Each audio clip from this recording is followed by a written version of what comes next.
بڑی دلدوز حدیث ہے اور میں چاہتا ہوں کہ آپ اسے ذہن میں رکھیں۔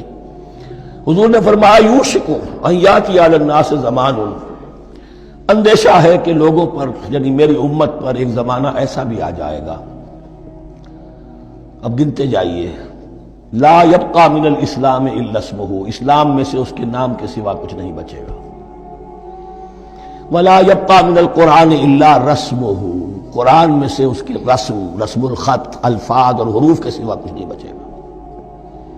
اسی کی اللہ تعالی نے ضمانت دی ہے، یہ محفوظ رہے گا رسم عثمانی۔ مساجدہم عامرۃ، ان کی مسجدیں آباد تو بہت ہوں گی، وہی خراب من الہدی، ہدایت سے خالی ہو جائے گی، یہ خراب کے لفظ سے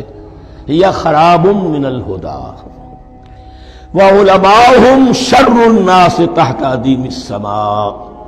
اور ان کے علماء آسمان کی چھت کے نیچے کی بدترین انسان ہیں، من عندہم تخرج الفتنۃ وفیہم تعود،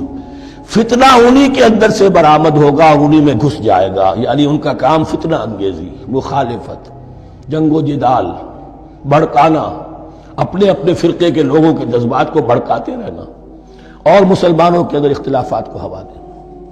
یہی ان کا کام رہ جائے گا۔ آج جن کو ہم علماء کہتے ہیں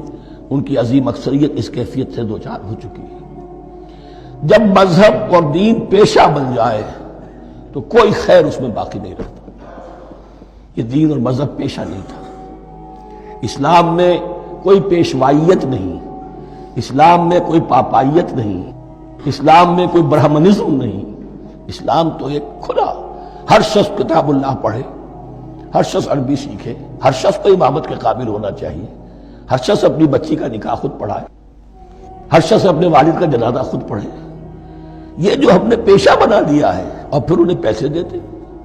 ظاہر بات ہے کہ پھر اس پیشے کے اندر تو پیشے میں عیب نہیں، رکھیے نہ فرہاد کو نام، پھر تو پیشہ میں تو جو کچھ پیشہ ورانہ چشمکیں ہوتی ہیں اور جو خباثتیں ہوتی ہیں وہ آتی ہیں۔ لیکن ساتھ ہی یہ بات واضح رہے کہ علماء حق سے دنیا خالی نہیں ہوگی، علماء حق بھی ہیں، لیکن کسی کے ماتھے پر لکھا ہوا نہیں ہوتا کہ یہ علماء حقانی میں سے اور یہ علماء سوء میں سے ہے۔ باقی یہ صحیح بات ہے کہ اکثریت ادھر جا چکی ہے، ورنہ امت کا بیڑا غرق نہ ہوتا، سیدھی بات۔ یہ بیڑا غرق ہوا ہے تو آخر کوئی سبب ہے۔